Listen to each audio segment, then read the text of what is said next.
এই কথাটা যদি আজ না শুনেন, কাল খুব আফসোস হতে পারে।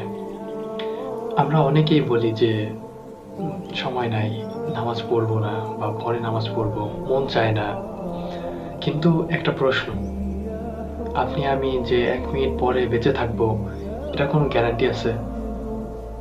কোনো গ্যারান্টি নাই। আল্লাহ আমাদের দিনে ৫ বার ডাকেন।